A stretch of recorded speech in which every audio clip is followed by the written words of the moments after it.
Greetings, one and all. Welcome to deep space, where no one can hear you scream.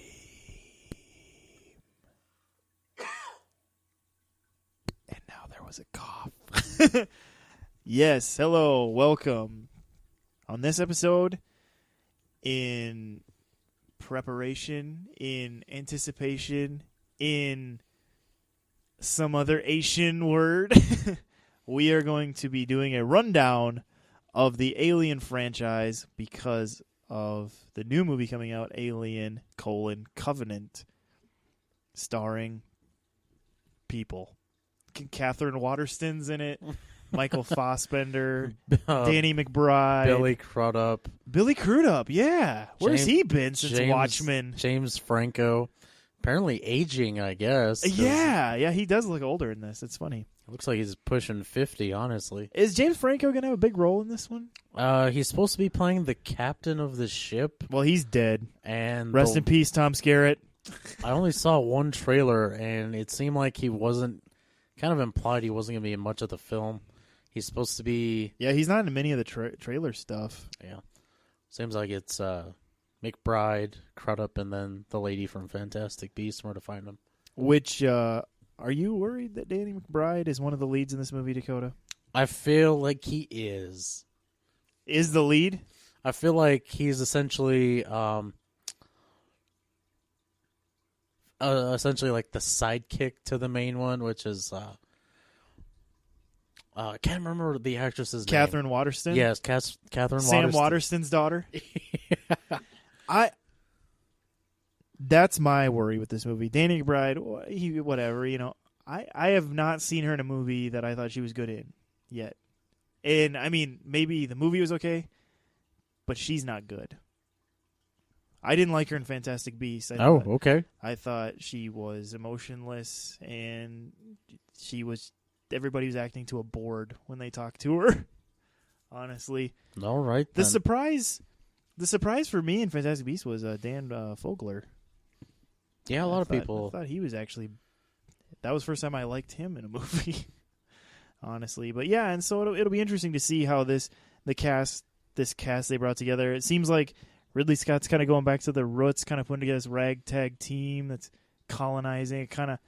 Every trailer kind of has the original Alien type feel, where everything's kind of dark and they seem optimistic till everything goes to crap. Yeah, I think it's interesting. They one of the trailers I saw, they brought back Mother, except it's not like a big kind of old-fashioned computer. It's almost like Siri.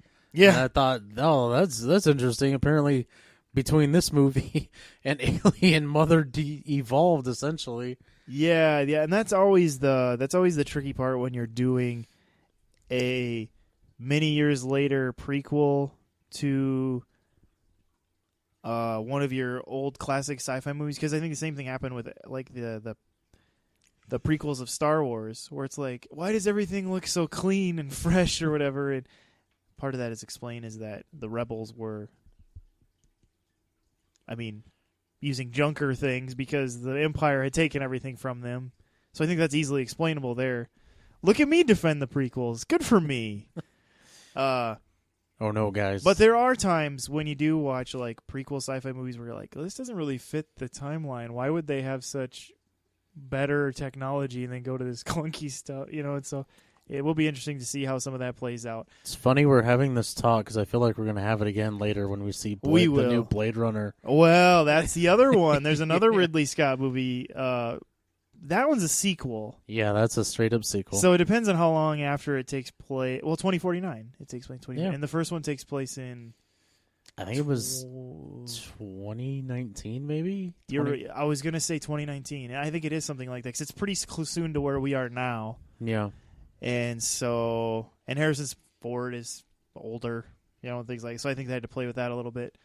So yeah, see what happens there. But right now, what we want to do is just run through the Alien franchise, not the AVPs.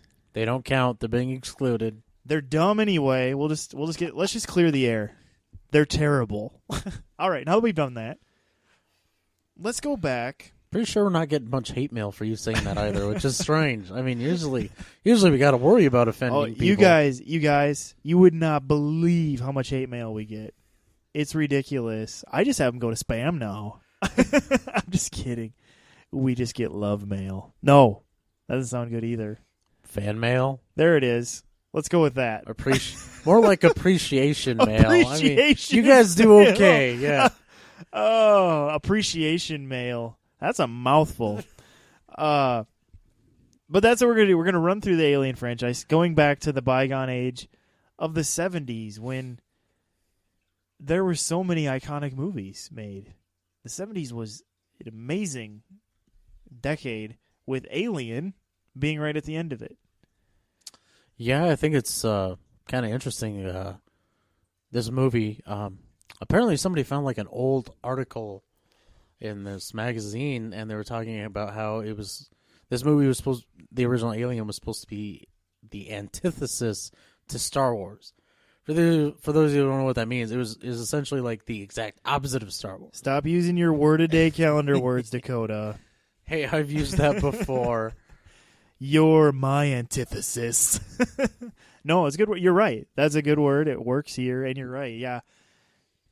And what do you think it is? Yeah, I mean, for the most part, yeah. It's dark, spooky, moody. I don't think there's any point in time when you're watching Alien where you're gonna feel good. Like, oh man, this is an awesome movie. It's making me feel so cool. But I wish I could be those guys on that ship. It's kind of one of those movies though, where maybe that's how it started, but Ridley Scott elevated the movie, where it went from what could have been just a dark, spooky movie, it made it a lot more. Yeah, I feel like had he not done this film, it might have essentially been one of those, cheesy 50s horror movies where it was somebody in a suit kind of walking goofy and holding out their hands and making like a Rrr. Well, yeah, and to badmouth it again, I think it could have easily become an AVP. Yeah. Where it's just like another trying to be scary flick that just had so many things going wrong, but he just has, I don't know, Ridley Scott, when he's at the top of his game, just has an eye for how he does visuals, and just has, when you watch Alien, just through the look of it, you're slowly falling more into dread for what's happening. And then when you finally get to the culmination of what that dread's leading to the first chestburster moment where William Hurt gets to be the first person in movie history to die from an alien, it's probably one of the most shocking scenes still you've ever seen. When you see it for the first time, and maybe you don't know it's coming, you didn't like a lot of it's pretty iconic now, but like if you wouldn't have known, I mean it's a shocking scene and very realistic. And so this movie just kind of works on all those levels, and then of course it has kind of another type of spin of what Alfred Hitchcock kind of did in Psycho, where the protagonist you're following and ends up not being the one you think you should. Like Mary Crane dies halfway through the movie. Yeah. Psycho. And that kind of happens in this. You think it's Tom Skerritt's movie in a sense, or the crew, and then by the end, Sigourney Weaver, as we all know, becomes the hero. Or heroine, however you want to put it. Heroine kind of sounds more like a drug now. But I guess that's how you say female hero. But yeah, the thing people forget too is at the start of the movie, she comes off like just annoying and off-putting. Like yeah, like she was the the company person. Like everyone else seemed kind of cool, laid back. Just. It wasn't until a couple of years ago that I watched it that I realized that she does start where you don't like her, and she's kind of the it does seem like the annoying company person, and then it's just interesting, just kind of the play out of her character, and can you imagine a Sigourney Weaver getting the script and understanding what she was going to get to do had to be pretty exciting for her in a time when that didn't get to happen much for women, or by the end you're just like you're the you're the tough guy hero. I mean, that'd be pretty cool. And she pulled it off. It didn't feel, sometimes they try to do that with women, and the women just don't make it work for whatever reason. But you believe Sigourney Weaver. Yeah, I think nowadays the problem is they try to, when it's a female kind of hero, I think they try too hard to make her likable. Whereas Sigourney Weaver, I mean... Or they take some little stick girl and try to make her seem tough. Yeah. Whereas Sigourney Weaver, you were able to buy her on every level of what she needed to do. And which is why she was the one who really carried this franchise through, as we'll talk about.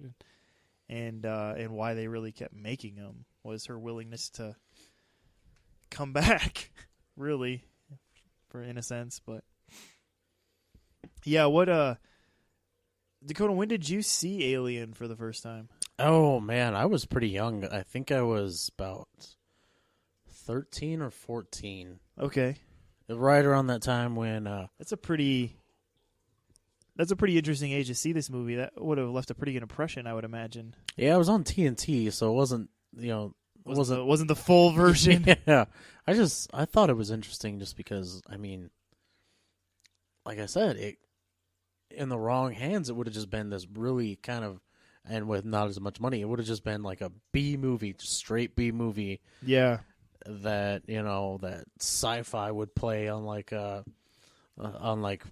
midnight on a Saturday night or something like that. Sure. And they do. They've made Alien knockoffs. Yeah, there's a lot of them out there, people. Oh man, tons. Too bad there's not video stores anymore, because you just go to the sci-fi section, you realize how many there are. I'm looking at you, Life. Well, yeah. And then there was just one made that came out in March. Yeah. Yeah. Oh, but that was a prequel to the Venom movie. Yeah, cough, cough. We'll go with that for now, if it gets people to watch it. Oh, Lordy. Anyway, yeah, it's kind of that time when I was really getting into horror movies. I feel like every time you bring up your past, it feels like you've loved horror movies since you exited the womb. Ah, yes, yes. Did you exit the womb holding a Chucky doll? I don't think Chucky was around then. Maybe he was. Yeah. Anyway, this was when I was really, in my own eyes, when you're a punk kid like that, you think you're growing up, so you kind of watch these movies. Scratch that, I was 14. I remember now. Okay. Because it was the first time I had seen Platoon, I believe. Was shortly after this. Wow, another heavy movie. That was on USA, so it wasn't as hardcore as it is. Yeah, these are pretty hardcore movies. But no, it's also the same year that I. No, but it's just like you see movies like this, and everything else just pales in comparison. Except for the first Halloween. I mean, and it just made all the sequels to the first Halloween look like crap, and makes all the kind of cheesy other horror movies that I was seeing around that time just look like garbage, and kind of makes you think, it's like how much are they spending on storylines, and just kind of. Anyway, this film essentially I feel like made me appreciate what a good horror movie / sci-fi movie really was, because after this I got into The Fly. I'm assuming the Goldblum Predator. One. Yeah. Predator. Yeah. Well, the original Fly is pretty good too. Yeah, they both definitely have they're totally different. Yeah. But okay. Invasion of the Body Snatchers, another great one. The Sutherland one? Yes, of course. I actually didn't even know that there was an original Invasion of the Body Snatchers till I was in college. Oh, okay. And somebody had said they were watching it, and I looked in on it, and I'm like, what is this? Yeah, it was kind of it was made in the 50s, and it was almost supposed to be like a communist movie. It was kind of a play on communism, they're taking over a country, type of thing. But yeah, okay. So, yeah, I don't remember exactly the first time I saw Alien. I think it was older than you, I know, maybe late teenage years, somewhere in there. Did you see it on like TNT or No, TBS? I think no, it wasn't on TV. Ah, so you got the unfiltered version. Well, it was on VHS. It was on VHS. I know that. In fact, sitting right next to a VHS box of it here. But I remember it was one of the first times when I realized that part of me wants to like scary movies, but the other part of me goes, most of them are garbage. It's hard to... And this is, I guess, one of the first times I realized that there could be a scary movie that was elevated to a level of intelligence. It's where it was like, wow, that was spooky, kind of had the spooky scares, but it all still meant something within a storyline, and there were character arcs and things like that. And I realized that it was possible to have kind of a scary, moody movie that just worked, that was on other levels. Like, it wasn't just a slasher film with, all these dumb people in it. Whereas even the dumb people in Alien were fleshed out enough to where they weren't like totally dumb. Like some of the other crewmates and things like that. Where it's like, oh, let's go up the stairs, or things like that.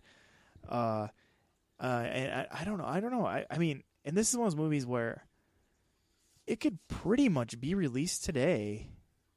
If let's just say it never existed then, you found the film of it, and you're like, how did this never get released? And you released it now, people would about believe that it was made now, I think, except for a few little things.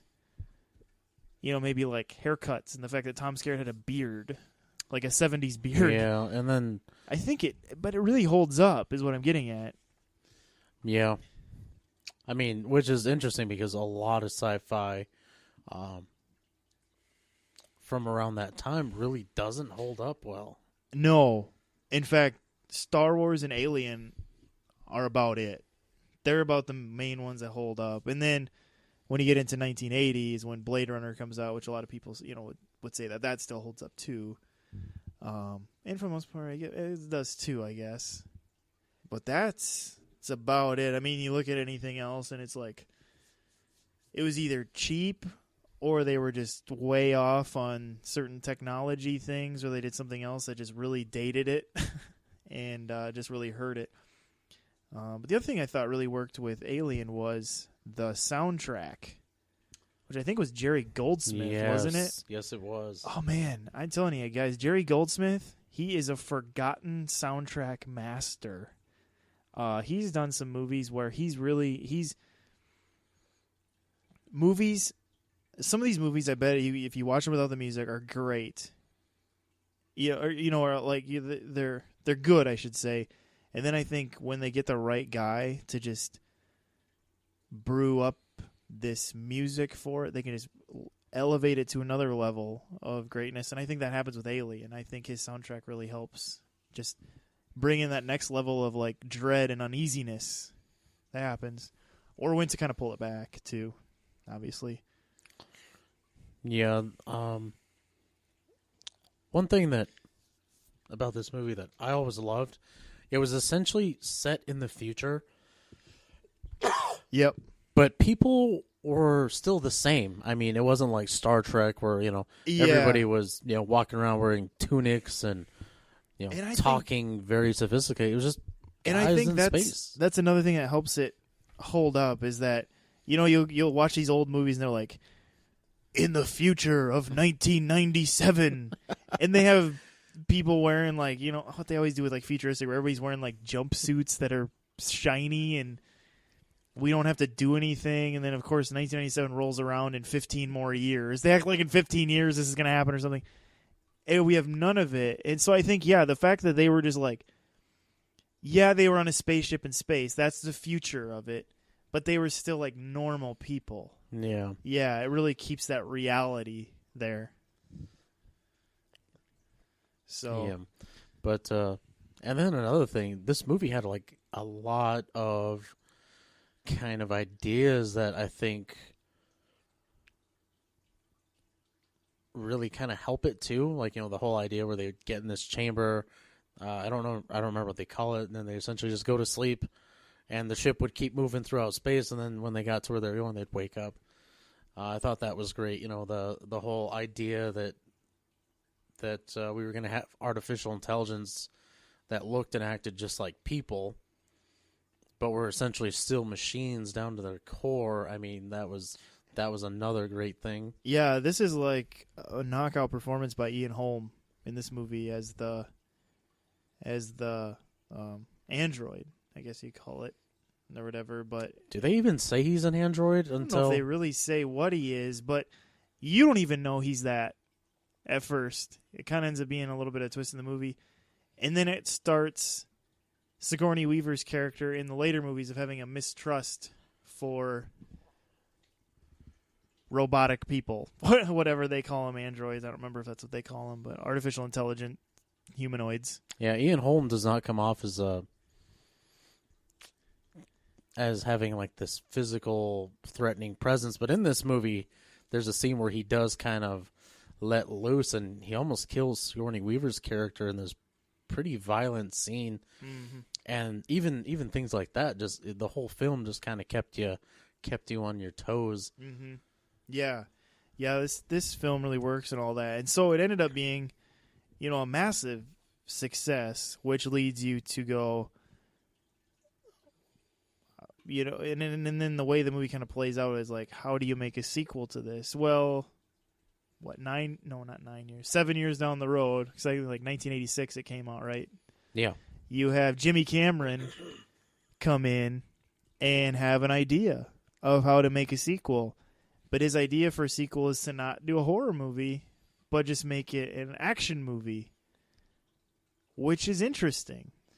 Yeah. Kind of an interesting take on taking what would have been by then kind of more or less already gaining an iconic presence of longevity, Alien, that was known as being this isolation thriller horror movie, and then he goes, I'm going to make it a guns blazing action movie, and then put a plural on it, where there'll be more than one alien. And so it's like, okay, how is this going to work? And then, of course, that's where you get Aliens, which is held in pretty much just, there's kind of always a fight on which one is the best between people. Yeah, there's that, but apparently James Cameron took the whole idea of what happened in Vietnam and just applied it to the soldiers in this movie. I had heard that kind of gave him that kind of on-edge type feel that we just saw from Samuel L. Jackson and Kong this year kind of feel. This idea where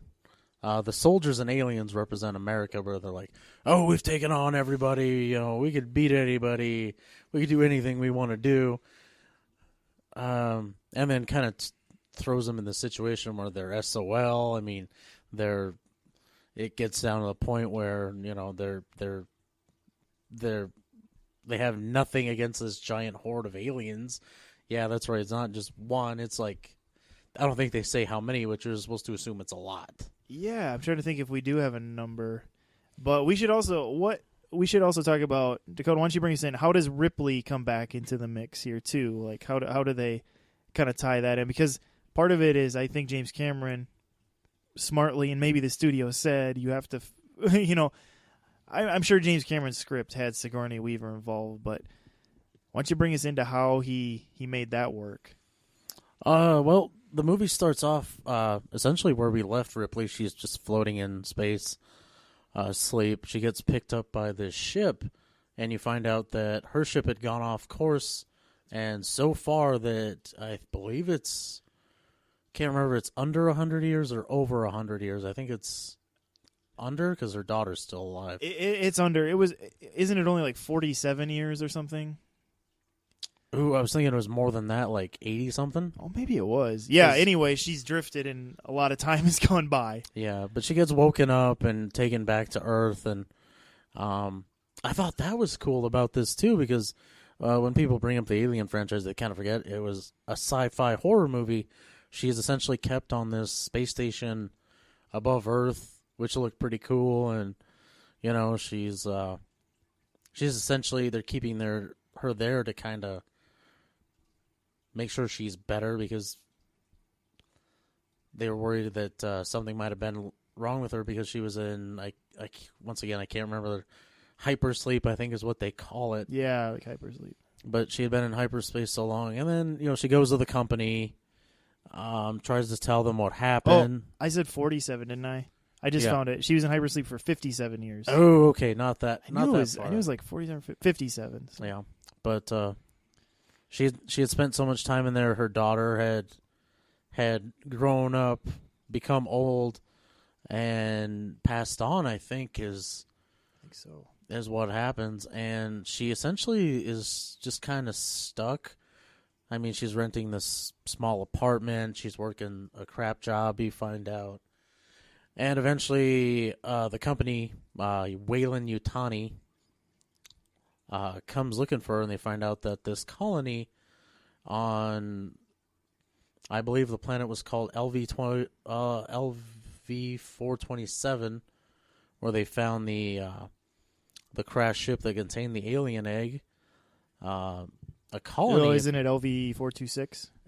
Oh, it's something like that. Semantics. But yes, they find out that this small colony there is essentially gone silent. So which isn't a good thing. They ask Ripley if she goes with these Marines back to this planet to kind of see if everything's okay. They offer her a few things, like, you know, she'd get her pilot's license reinstated. I'm trying to remember the actor who was in this. Paul Reiser kind of plays the really slimy corporate guy. He's like a corporate psychologist type thing. But anyway, kind of back to that. So they return to this planet, and you find out that all the colonists are gone. They've essentially been, I don't know what you want to call them, harvested, so that these aliens can be created, and then all hell literally breaks loose after that. You find out that these military people, all their training, all their equipment, isn't really much when you're going to get up against these aliens, and things kind of just descend from there. And I don't know really how I would classify the ending of it, other than it was essentially just them in a standoff, almost like Assault on Precinct 13, where they were it was pretty much something like that. Yeah, where they were in lockdown mode, and then you have these aliens on the outside trying to get in and get at them. Which, oddly enough, nobody ever talks about this, but I don't think the aliens were going to kill them. I think they were just going to kidnap them and take them back to the Queen. But people tend to kind of forget that I don't think they were out to kill them. Yeah, I'm just trying to remember that too. They might not have been. So if you played, I don't know, if you played passive, maybe they would have left you alone. Yeah. And then this is another movie, too, where it's like, okay, what's another thing we can do to progress the character of Ripley? And so, like, when she left her daughter in Alien, I think her daughter's supposed to be like 10, and then we find out in this one her daughter died of cancer as like a near 70-year-old. Yeah. And so you have this introduction of this little girl who's like pretty sure is the lone survivor on this colony that they come across, who's about 10, and Ripley kind of becomes a mother to this girl, and it's like the mother she never got to be in all the years she missed kind of take effect here. So you kind of have the progression of Ripley through that way and still getting to be the mother she never got to be. And so it's kind of cool how they were able to progress the character of Ripley in this movie, along with still making it kind of the inspiration for Halo. Space Marines. Yeah. You know, this whole Space Marine action movie of bringing in that whole element. So Dakota, like, I guess, how do you feel? Which movie do you put higher on your list of? Oh, that's a tough question. It really is. It kind of goes back and forth some days, depending on the day I'm having. But for the most part, I think I would say the better film is Alien. Okay, sure. Yeah, I definitely, I definitely like Alien better. I don't. Sometimes I don't even know if I like Aliens that much, which is maybe kind of weird. I mean, it's a fine sci-fi action movie or whatever, but I think just they're so different, and I think the first Alien is just more my cup of tea for what it did than Aliens. And I think partly is like, well, I grew up in a world where there were a lot of movies that were inspired from Aliens, and so it didn't feel so fresh. Whereas I'm sure at the time when Aliens came out, it was like, that would have probably been pretty neat to see. I mean, the other type of thing you would have had like that would have been like Terminator or something, or maybe Predator. Yeah. Or something like that. And so, yeah, so that maybe what made it kind of different. So here we are again. We had another hit in the franchise, arguably better than the first in a lot of people's eyes. So what do you do next? You wait another 6 years, and you make another one. Was it really 6 years in between the two movies? Alien Cubed, as some people call it, Alien 3, came out in 1992. Oh, wow. And so this one was probably more the studio-pushed one. You know, I feel like Aliens was kind of like James Cameron came up with an idea and took it to the studio. That would be my guess. I'm not sure if that's totally accurate. But then I think it's like 20th Century Fox goes, you know, we're sitting on a goldmine franchise here. We got to make something happen. And so... Yeah, this is the one where there are so many rumors. Well, this is the one where you hear that the reason it took 6 more years was they had different writers trying different ideas and different directors coming in, and all of their ideas were too bizarre or too different and things like that. And this was including Sigourney Weaver, who she had certain things but she wanted to do if she was going to be involved, where they were like, I don't know, like having a relationship with an alien and things like that, just kind of weird stuff.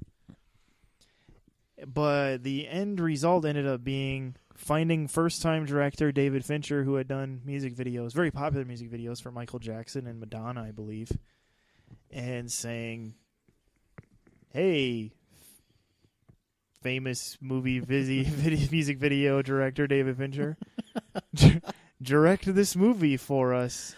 But I think when you see it, you kind of realize that he seemed like he was the director, but you almost wonder if he was kind of given a lot of notes every day. Yeah, David Fincher actually refuses to talk about this movie now, so it's kind of hard. And I think that's pretty classy of him, actually. I think it's kind of hard to tell what really happened because you just have hearsay. Supposedly, the script went through so many rewrites. There was like a rewrite every other day.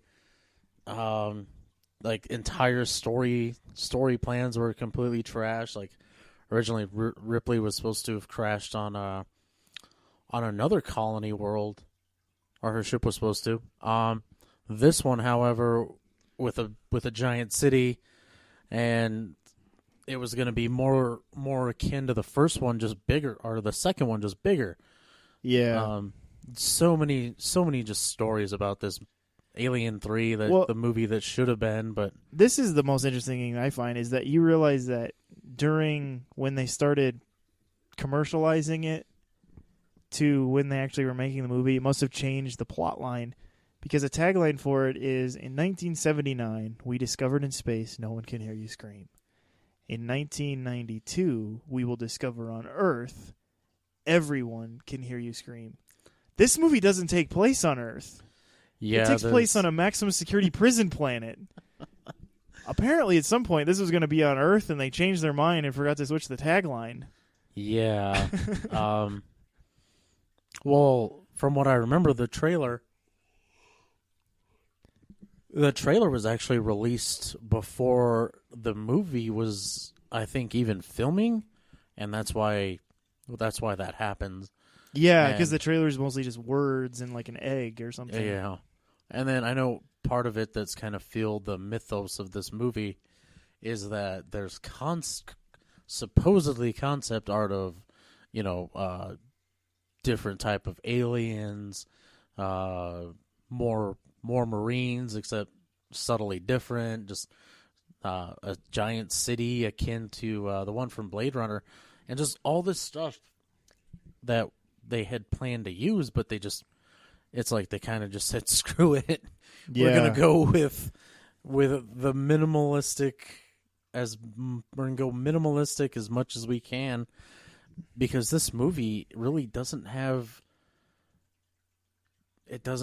really a lot going from. There's a lot of characters in there. We don't really spend any time. Yeah, and it's got really boil it down to a really simple thing. Basically, after Aliens, she crashes onto this prison planet, and she brings a xenomorph with her. I mean, it's more or less. Yeah. I mean, and then kind of this movie ensues, but the movie's just kind of a mess. I don't know. There is a certain base of people that like this movie. I have a feeling it's people who just don't refuse to say that Fincher made a bad movie. It's my theory. I don't know. Or they refuse to say there's a bad Alien movie. I don't know. One of the two. Come on, we all know that last statement is false. Well, I think we do, but maybe there are someone who refuses to admit it. If you ignore Alien Resurrection, then you could make that case. Yeah. We'll talk about that in a few minutes. But no, oh man, the one thing that definitely I don't understand is the pacing of this movie. It's put together so weirdly. The editing is terrible. Yeah. Yes. And I never quite understood just what is going on. I don't know. It's kind of, it's because that's the thing. It's like Alien Resurrection is bad, but this movie was like, you kind of see where it had hints of brilliance, but it was just a mess. You know? Like, there were things that, like... And then it was, like... You're right. The other thing, it's, like... How do we take, like, the amped-up violence of Aliens to the next level? Where it's, like, you could tell this one was just, like... They were trying to be extra gory with it. Yeah. And then that was even kind of, like... It didn't make any sense because an Alien movie had never... I don't know, it was just, like... It was kind of like when we've talked about in the past... Just like it's the sequelitis, where it's like bigger, but you forget why you're going bigger. Yeah, and I think this is the movie where the Alien franchise kind of lost its footing, because for sure, yeah, every director essentially had a manifesto, like what they were gonna do, what they were trying to accomplish. David Fincher, I feel just kind of showed up and was like, okay, I'm gonna do this to the best of my ability. But I really don't think he had an idea fleshed out. I think he just kind of, I'm directing a movie now. I'm a big shot director. And just kind of rolled with it. I know from stories I've heard he was just essentially stressed out every day, angry at the studio. I believe it, because you kind of watch his movie and it's like, oof. Couldn't have been fun. Yeah, and I really do think that they should have got somebody who was a little more accomplished. And I'm not saying David Ayer is a bad director or anything, but he was known for making music videos. I mean... Yeah, this was 1992. David Fincher, And this isn't Gone Girl David Fincher. This is. I won a couple of MTV Music Video Awards.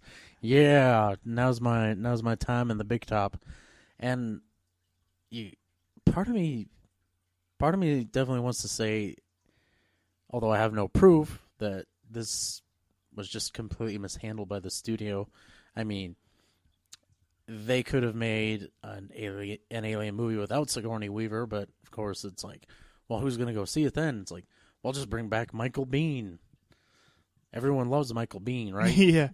Yeah. Which was an idea for a while for this movie, was they were going to bring back Michael Biehn and Lance Hendrickson's characters, and they would have been the leads. Yeah. Bishop and Hicks.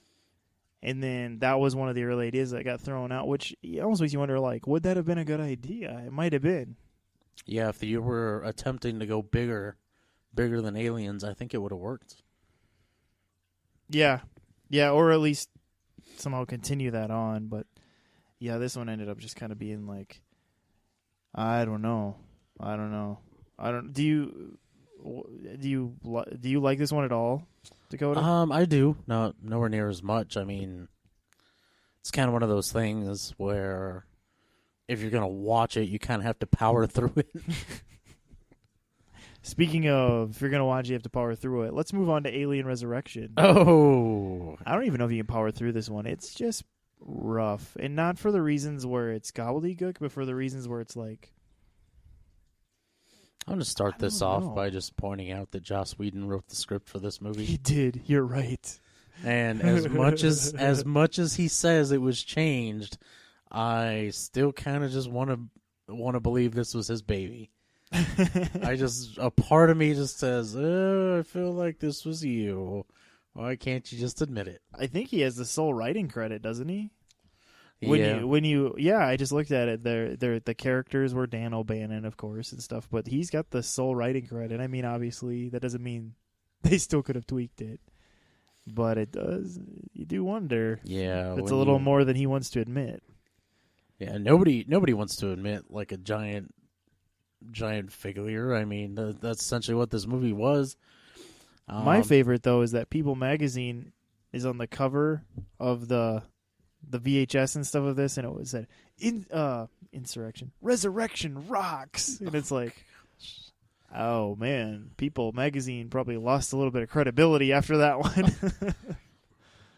Oh, man. Why don't we just put this out there. Where did this movie just completely go wrong for you? Well, for me? Yes, you. While you were watching this movie, at what point in time did you say, this is utter garbage? Pretty early on. I think earlier, did I mention Brad Dourif? I confused him as being in Alien 3, but this is the one where they have the aliens locked up on the ship. Yes, Chucky is in this movie, people. Yeah. And I don't know. There was just a lot of setup to where you kind of saw this one going down a path of possibly just being an over-the-top slasher movie, and it kind of did end up being that. But then nobody was likable in this movie. Nobody. Because that is definitely what helps the first two. Is intriguing ideas can take you pretty far. In fact, there are some movies that totally stand just on the feet of interesting ideas. But what helps the first two is they have an interesting idea plus people you like and care about. Yeah. Not in this movie, because this movie is supposed to be even years later. I think this is the movie where isn't it supposed to be like 100 years later or something? Yeah, like 150 years later. And you know, like, and so you have Sigourney Weaver coming back once again, but she's different in this one. Yeah, she's essentially a clone. She's a clone, which already was a bad idea, because that's another thing where it kind of was like, so they had you already are off put by the fact that, like, okay, they had to figure out an excuse to get Ripley back in this movie. So it's like she's a clone, so she's not really Ripley in one sense. So you have Ripley, but not really Ripley. Yeah, you also got to remember. So I think that already kills you. And so that's what I mean. Pretty early on, you're like, bleh. When they mention the fact that she essentially has some characteristics of the alien, because the blood they have is from a Ripley in Alien 3, and the Ripley in Alien 3 did have a xenomorph in her chest. Yeah. And so this movie just goes off the rails with where they go with that. Yeah, she has like acid for blood, and it's like, how does that make sense? It doesn't make any sense because, of course, she still has, as we can tell, like human skin. I mean, it's just like this movie was just like everything. It's like they took everything that was sacred and good and just threw it out the window. You know, you could definitely tell. If you were to watch this movie, like show it to somebody, and then ask him what time period do you think this movie's from, I feel like they would just go mid-90s. Yeah, because the 90s infected this movie. Yeah, well, that's true because it did have a very 90s feel, like pre-Matrix 90s feel. Yeah. So because we all know how the Matrix changed everything. Of course, the Matrix also would have affected more the early 2000s movies, I guess, too. Yeah. But you guys, you know it. You know it. It was something that Steven Spielberg avoided when he made Jurassic Park, not making it feel so 90s. Yeah, there's guys with pink polos in that movie or whatever, but it still didn't feel 90s in how it was made. But this movie, you feel every 90s of it, just the way it's shot, the way the music is done. Oh, the crappy CGI aliens. Oh yeah. Oh. Winona Ryder. just Winona Ryder. Yeah, just Winona. Her character was easily one of the worst characters in this whole franchise. Yeah, the whole time I'm watching, I'm just thinking, "Damn it, bring back Hicks." So yeah, that would have actually been a better movie. Clone Hicks or something. I don't know, but this movie was just like clone alien hybrid. Ripley continues to fight aliens, and it's not scary. It's not good. I don't know. And it has this one actually, I don't know, they tried to bring in some interesting people, for the cast, but nobody worked. Which is unfortunate because I usually like anything Ron Perlman is in. I mean, yeah, or Dan Hedaya. He's always interesting with his bug eyes and stuff. Yeah, Michael Wincott. Another one some people know him from things, but just yuck. This movie, like the only way to describe it is yuck. And then what do we get after this? A few more years down the line, they start the AVP movies, which we're not going to talk about, but that was kind of the thing. And then, yeah, rather than admitting that they should just reboot it, they kind of, let's just... What if we bring the Predators in?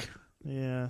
And then kind of mess up the whole mythology of the Predators and aliens, too. And yeah. It was just weird. I think the fan of the Alien movies and the Predator movies both like to think those movies don't exist. Yeah. So we're going to bring that too. So they don't exist. And then somewhere around, I don't know, 2009 or 10, there started to be these rumblings that this new idea was coming and that Ridley Scott was going to be doing it, and it was going to be in the alien world but kind of be a side story type thing. I forget the word they used for it. Like, it wasn't a prequel, it wasn't a sequel, it was like a side it was movie thing.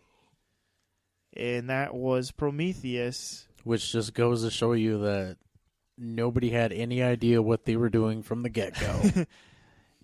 Well, I think the problem that happened with Prometheus was everybody trusted Damon Lindelof and him going, "Trust me, guys. Trust me. It's going to be great. It's smart. I got this." And he didn't quite get it.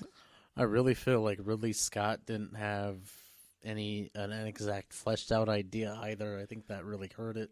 No, because this was not Ridley Scott at his best, and then thankfully we're like, you kind of were like, did he lose it? Does he not have it anymore? And then he did The Martian, and you realize he still got it. And so it's like, okay, he still got it because The Martian was pretty sweet. But Prometheus, it was, I think what happened was Damon Lindelof had these interesting ideas with this whole finding the origin of life, specifically human life, I guess, and things like that. And Ridley Scott has always been intrigued by those types of ideas, so he's like, yeah, let's run with this. And we can have subtle winks to the Alien franchise and kind of have it be like this side story in that universe. But the problem is everybody went into this when they heard that going, it's going to be an Alien movie. It's going to be an Alien movie. Yay! And Ridley Scott's back. And that was the downfall of this movie, really, was that they tried to make it like a half Alien movie, but it wasn't an Alien movie at the same time, and so it just didn't know what it was.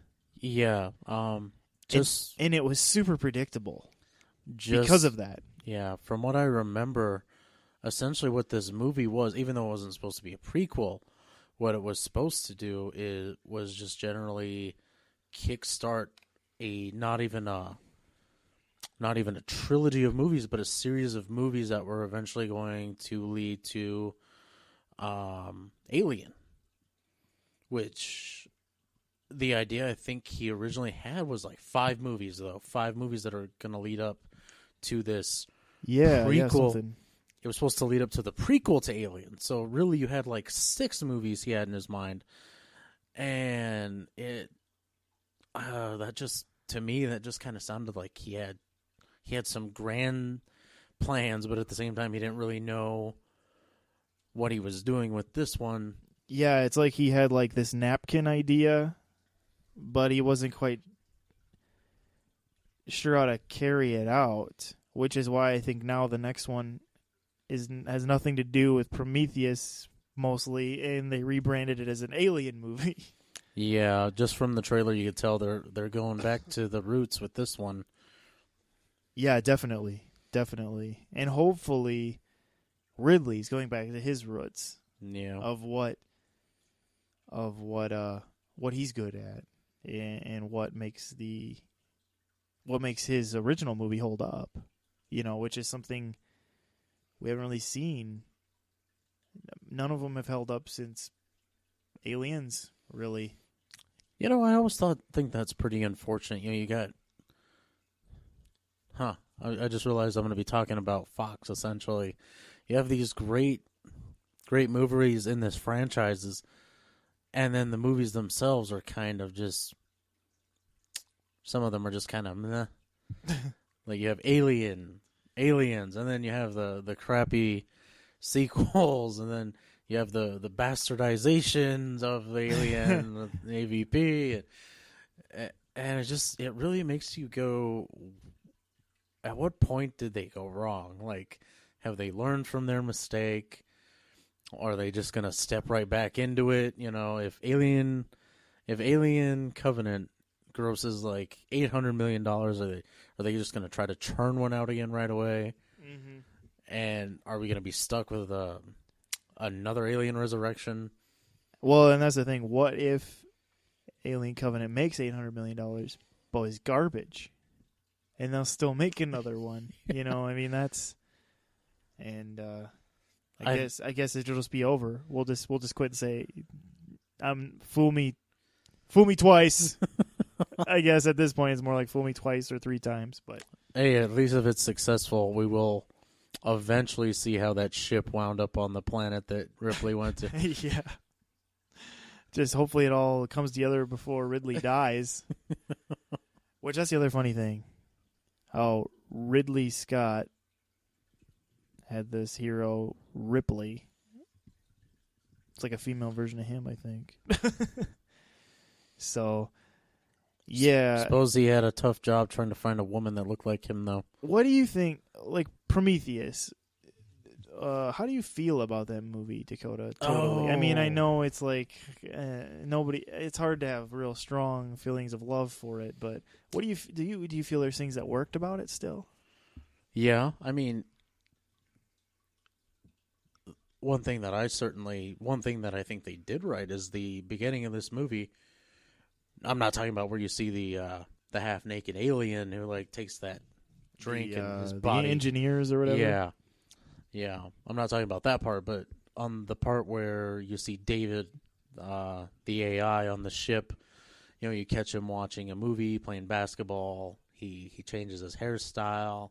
Yeah. That was really cool because just looking at the ship, you definitely could see just kind of from the design how it fit in that universe. Like it felt right, and I was like, "Cool, we're in the alien universe."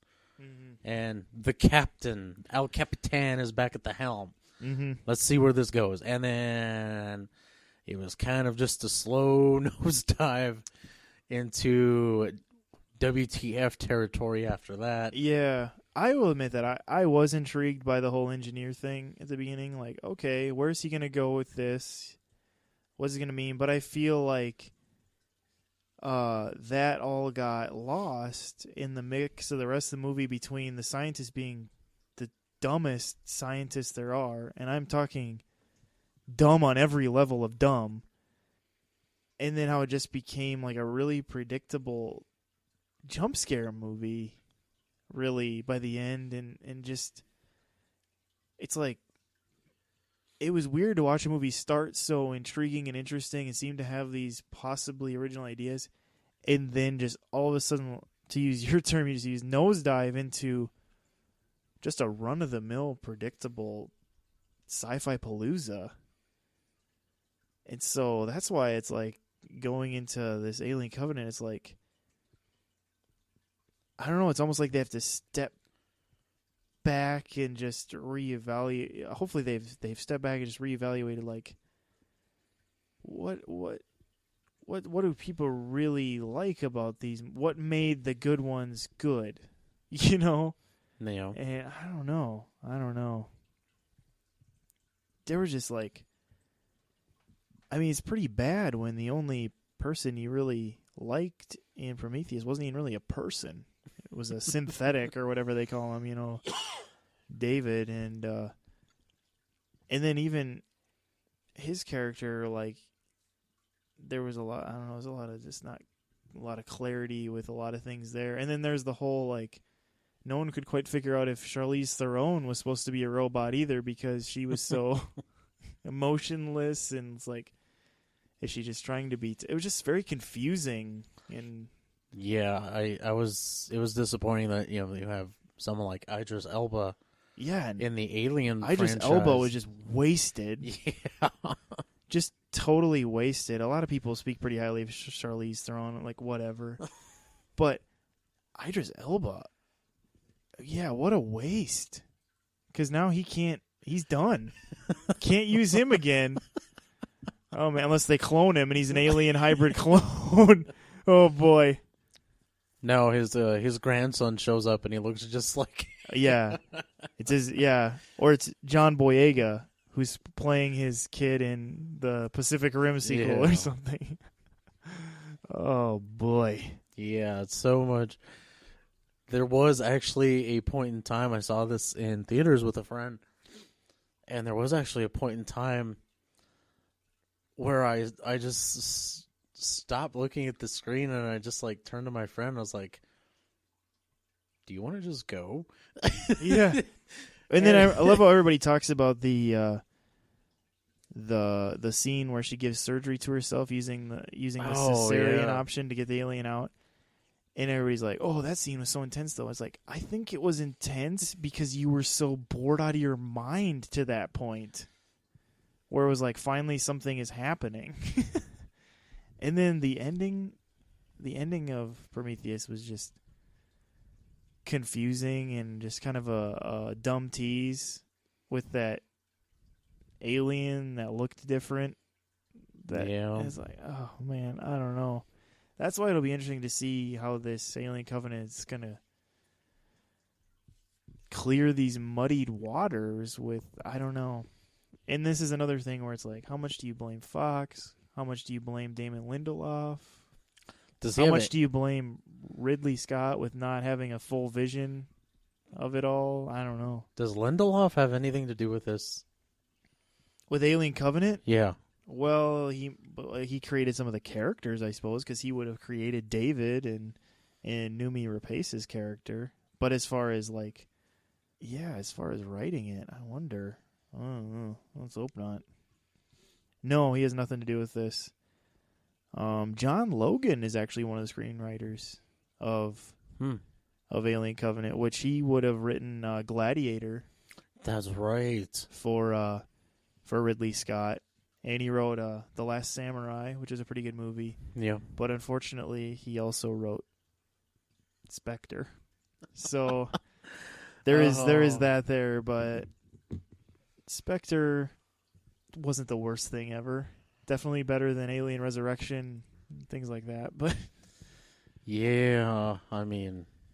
So, that being said, you should go watch or listen to our Bond episode where Dakota talks about Spectre in great length. Yes, it did. So, you know what we should do someday? What's that? We should just sit down and re-review movies we've already reviewed, just to like see how has time changed us. Yeah, has it mellowed our stance on movies? It would be interesting to redo that with ones we originally called great. We should go back and see or like ones we like said we really liked. Like, do we still really like them, or ones that we said we didn't like? Yeah, my love of Doctor Strange has waned. It was kind of a whirlwind romance, and now I'm just like, That's funny. That's funny because I kind of understand what you mean. Yeah, like because it did at the time it seemed like wow, ooh, wow, and it's kind of like, yeah, I mean it was okay. Yeah, it's funny how sometimes it does happen, but it's one where I don't know. I'd have to like really rewatch that one to really know, I guess. So should we get to the meat of the potato and rate these movies?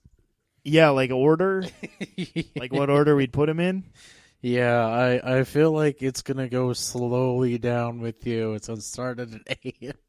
Yeah, I don't know. For me, like grade each one. Yeah. Okay.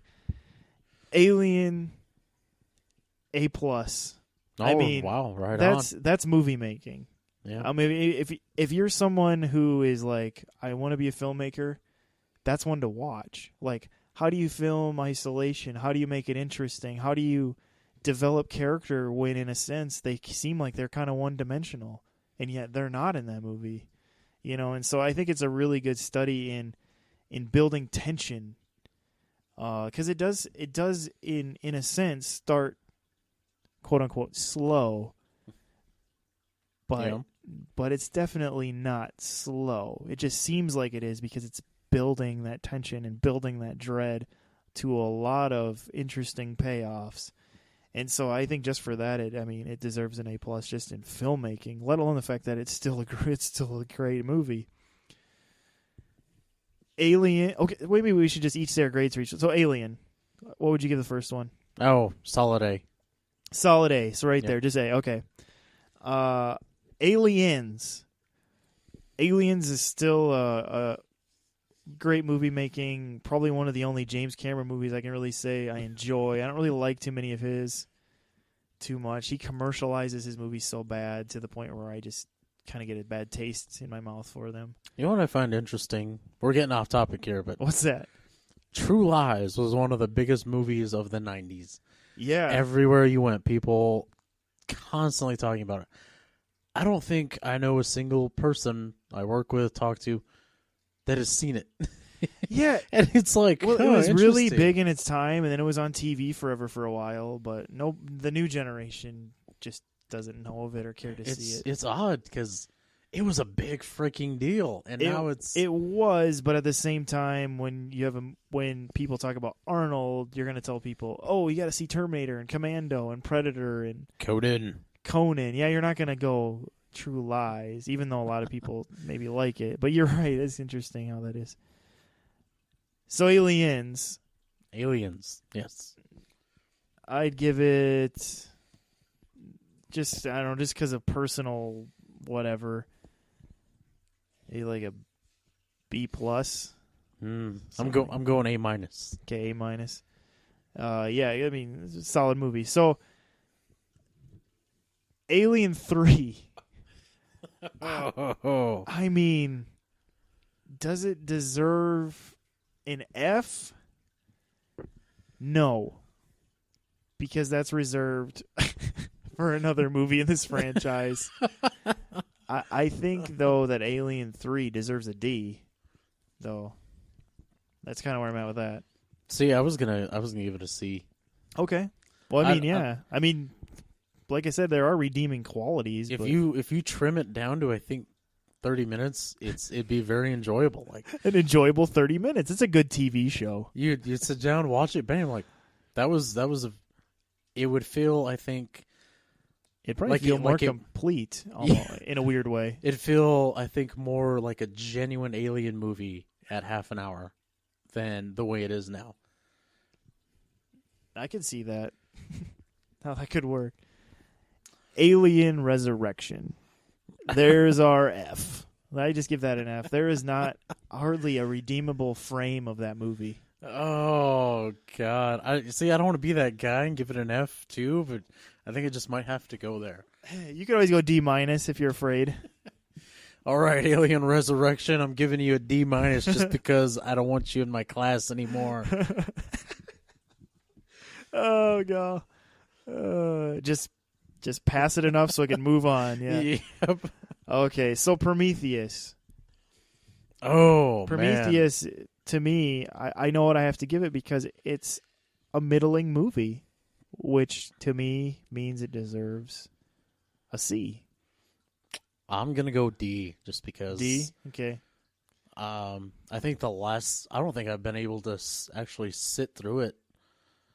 I mean, I own it on DVD and I put it in and it's just essentially background noise, really. Basically, the reason I give it a C is that nothing about the story I think really hardly works in it, but I think it does have some cool visuals in it. Yeah. And so it helps me just kind of boost it maybe to a C there. But that's kind of where we're at with that. So for the most part, they just kind of go down, but then I have a slight tick back up with Prometheus, whereas Dakota still stays in the D's with it. But yeah, it's just, I don't know, Alien's one of those, well, I shouldn't say one of those. It's kind of the classic franchise syndrome where they keep trying to keep it going, but they just seem to kind of go downhill. And have to see what happens here. There's a lot of hope that Ridley Scott coming back will help it, but in a sense, he's already come back with Prometheus. Yeah. Even though it wasn't a true Alien movie. But we'll see. We'll see if going back to the roots helps. So all we can do is see. So, we've been surprised in the past by how things have come out and worked. So, and then things that you think have no way of failing, we've seen fail. So you just never know until it happens. So that being said, we better wrap up this episode before it's too stinking long. And just kind of remind you once again to like us and follow us. Very much appreciated. Any feedback on anything, where you disagree with us, where you have comments, questions, suggestions, any of that type of jazz, you can do that on our Facebook and Twitter pages or in the comments on YouTube, because we put all these on YouTube, so you could subscribe there. We're also on iTunes and those types of places.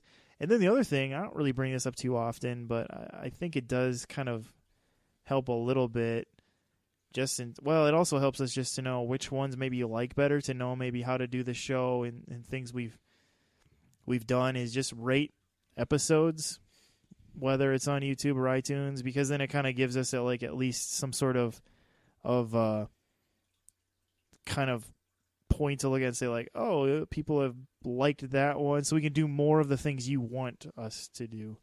So yeah, we thank you for listening.